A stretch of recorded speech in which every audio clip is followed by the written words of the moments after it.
Hey guys, so I'm a huge Glee, and this Tuesday's episode was highly anticipated among our fandom.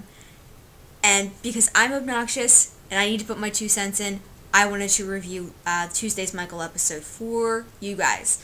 So this review comes to you in 9 parts, or the 9 things that I listed that I want to talk about. Let's get started. In part 1, Quinn and her speech to Rachel. I'm so proud of Quinn for getting into Yale after all that she's been through and becoming punk and trying to get her baby back and being kicked out of her house. She finally realized that she needs to live for herself. That no guy can make her as happy as having a plan for her future can. And I think that's what she was trying to tell Rachel in her speech. That sometimes you need to let go of your past to be able to move on to your future. And I agree with her because I've had to let go of my past, and it's not easy. But it was the only way to move on. So I definitely agree, and I think that she was just trying to tell Rachel that sometimes you have to let go. And I'm just so proud of Quinn for doing something that makes her happy and makes her feel good, and for moving on.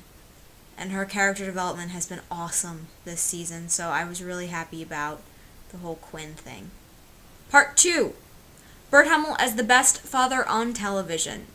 I completely love A Burt Hummel Appreciation Life. I love this man. I love him. He's the most wonderful dad who supports his son and believes in him and loves him no matter what and is always on his side. The scene that he has with Kurt about the Niata letter is really touching. He's so proud of what Kurt has done and what he's overcome, and he just can't help himself but be so excited. And one of the things that I love most about Burt is the way that he treats Blaine. Burt went from not wanting to talk about boys with his son, from not being ready to openly accepting his son's boyfriend. You know, when he said, "You gotta let me tell Blaine," I melted. I just melted. I was so happy because Blaine is part of this family now, and Burt just loves him. He sticks up for Blaine. He wants Sebastian punished, and he wants to share the joy of Kurt getting into Niata as a finalist with him. I love that, and I wish that all fathers could be so accepting. Part 3. Trent and Nick and the Warblers. I truly love the Warblers. I had the opportunity to meet Kurt Mega and Riker Lynch when Glee Live was in Philly, and they are just the sweetest, most wonderful, kind people in the entire world, and I'm so happy that they're back on Glee and doing what they love and having a great time. I was so happy to have them back in the episode, even if they were backing Sebastian, and 2 of my favorite boys had big parts. Trent and Nick, played by Don Barnes and Kurt Mega, were the ones who stood up to Sebastian, which was wonderful. Trent is the one that actively asks about Blaine's welfare. Nick is the only one who looks back after Blaine gets slushied. Trent is the first to join New Directions on stage and shake his thing. And Nick is the one who eventually tells Sebastian just to give it up. You know, they show that the Warblers are not all behind Sebastian. Most of the time, they don't know what he's up to, and they don't agree with him. And it took those 2 to get the rest of the Warblers to realize that there's something up with the way Sebastian's running things. And as Tumblr said, which I totally agree with, if Wes and his gavel were around, none of this would be happening. So hopefully we'll get to see more of the Warblers, and we'll get to see more of them standing up for themselves and for their friends. And hopefully more of the guys will get bigger parts because they're such wonderful people and they deserve it. Part 4. Sebastian and Grant Gustin. I love Grant Gustin. I think he's really talented, and he's adorable, and he's funny, and he takes really cute Instagram pictures. And I think that one of the reasons why I like Grant so much is that he makes me hate Sebastian. I hate Sebastian. I hate him so much that it hurts. he makes my skin crawl. And it takes a lot to make me hate a character, and Cassie Clare is usually the only one who makes me hate things, but I truly, truly hate Sebastian. I hate the way he looks at Blaine, I hate the way he talks to Kurt, I hate his smirky little meerkat face, and I hate that he makes people feel bad about themselves. And I think that I love Grant even more because he can make me hate Sebastian, but I still like Grant as an actor and as a person. I love that. And he's a wonderful talent, and I can't wait to see more of him. Part 5. Klaine. And why there was so little of Blaine. I am a Klainer. I will never, ever be anything else because my OTP is perfect. I don't want to hear it. I love Klaine. And my love was proven again on Tuesday when Blaine jumped in front of that tampered slushie for Kurt. We will talk about the slushie later. They are so good together that even when Kurt is so angry about Sebastian finding out about them doing Michael Jackson from Blaine, that he doesn't accuse Blaine of anything. He knows that Blaine talks to Sebastian because Blaine's still close with the Warblers.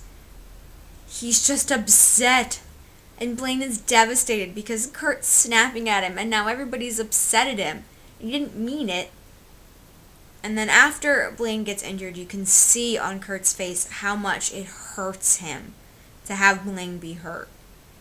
It's the same face that Kurt wore after his dad was in the hospital and grilled Jesus with a heart attack. You know, and when his dad comes with a Niata letter, the first thing Kurt thinks is Blaine okay? Because getting picked up from school early for him is usually a bad omen for the people he loves. So, and you can also see how much they mean to each other during Ben. You know, Blaine looks at Kurt with hearts in his eye, and Kurt holds his hand the whole time he's singing about a rat. And I love the two of them together. And Blaine gets more character development in one little yay than some characters get the entire season. He so wants to be happy for Kurt, but all he can think about is Kurt leaving him.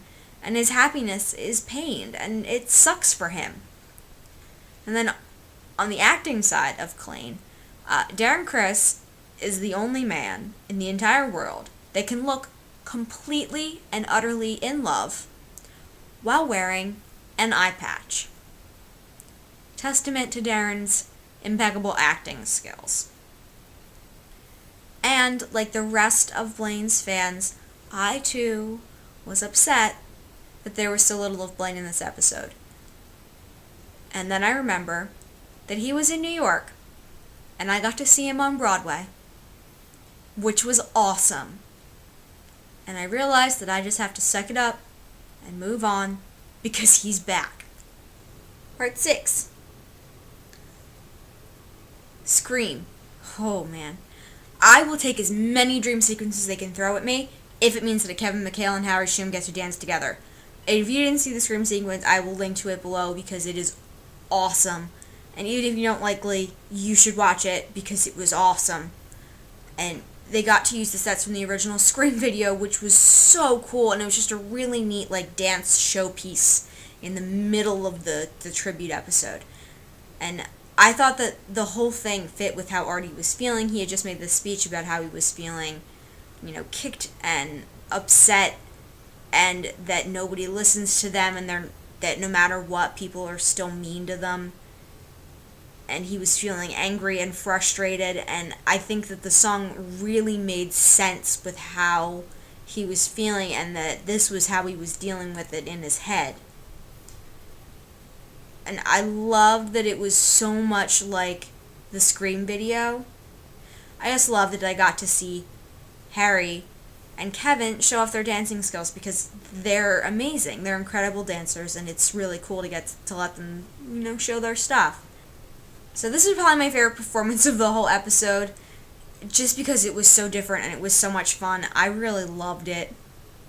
I know it was kind of weird that it was a dream sequence, but I thought it really fit and it was really fun. Part 7 is Finchel and the proposal.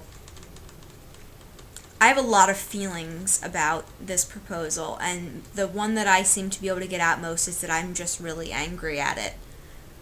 I'm angry that he proposed, and I'm angrier that she accepted. I hate that Rachel accepted because she felt like there was nothing else going for her in her life, that there was nothing to look forward to, because that's such a great reason to marry someone, because you've got nothing else. And when she gets accepted as a finalist to NIADA, she doesn't tell her fiancé first, and that upsets me a lot, because Finn should be her first choice if she's going to marry him. And getting into NIADA is not the only thing Rachel can do. It's not like NIADA is the only college that she can go to do what she wants to do.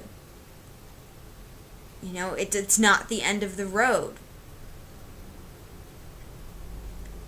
And Finn shouldn't be that stop after the end of the road. Finn should be your first choice if you're getting married. If you're really ready to get married, Finn should be the first choice. It shouldn't be that I'm going to say yes to Finn because I don't have anything else to do in my life.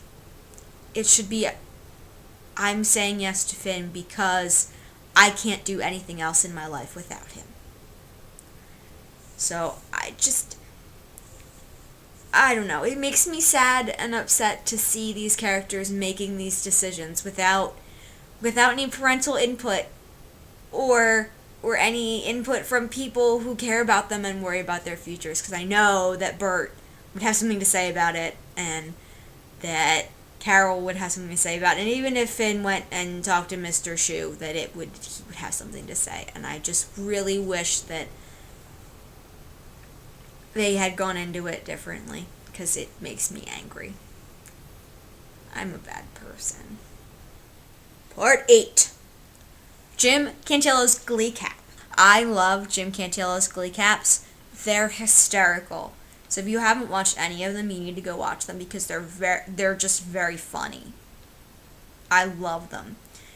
And Jim is usually the voice of the fandom. He is right on. He's with us. He says the things that we're thinking, and it's usually really great. But this week I feel like he missed the mark. I really liked this episode. I thought it was the best tribute that they have done, and that it really furthered the plot lines and moved the show along while still being a really successful tribute. But Jim didn't like it. He really knocked it in his Glee cap, and I was upset because I didn't see what he saw. And I wondered if we had watched the same episode at points, because I didn't see what he saw and he really didn't see what I did. So I'm always wondering now, did I miss something? Or am I just kind of blinded because I enjoyed the whole thing and I enjoyed the performances, and did I miss something? So if you've seen the Glee cap, let me know if I missed something. If I'm just kind of blinded by the episode and how much I enjoyed it. Thank you. And part 9, which is my nerdy addition to this, is rock salt in a slushie, the science. I was scrolling around Tumblr a couple days ago and I found this post that explained what happens when you put rock salt in a slushie. And I, in my nerdy way, went, that is really cool. Yeah. So I will link to the post in the description because it was really cool. And since some people have been wondering how rock salt in a slushie could do so much damage, I thought that I would share the whole thing. So, put your nerd glasses on. We're ready to go. So rock salt is either sodium chloride or potassium chloride. And when you put that in water or ice or low temperatures, like you do when you put it on your driveway in the winter, the salt can heat up to 175 degrees to melt the ice. So the three things that cause it to heat up, water, ice, and low temperatures, are exactly what's in a slushie. So basically, Blaine got a sharp, pointy ball covered in fire in his eye. And because the eye is so close to the brain, your nerve signals go right there, so he's instantly in excruciating pain, which sucks, obviously. And then, just to make matters worse, your body, when you have something in your eye, tries to blink it out and water enough to wash it away. So not only are you adding fuel to the fire with more water, but every time he blinks, he's scraping that rock salt across his cornea and digging it further in without even knowing it. It's not his fault that he's trying to blink it away. So basically, rock salt in a slushie is a really nasty concept, and I totally understand why Blaine fell on the ground crying, and it was terrible. But I thought I'd share the nerdy with everyone because I thought it was really cool. So that is my take on the Michael episode. If you watched it, let me know in the comments what you thought about anything. The whole episode, bits and pieces of it. Just let me know what you thought, because I wanna know what other people thought. I wanna know if I missed anything. And as always, you can find me on Tumblr and Twitter. The links are always in the description. So thanks for watching. Bye, guys.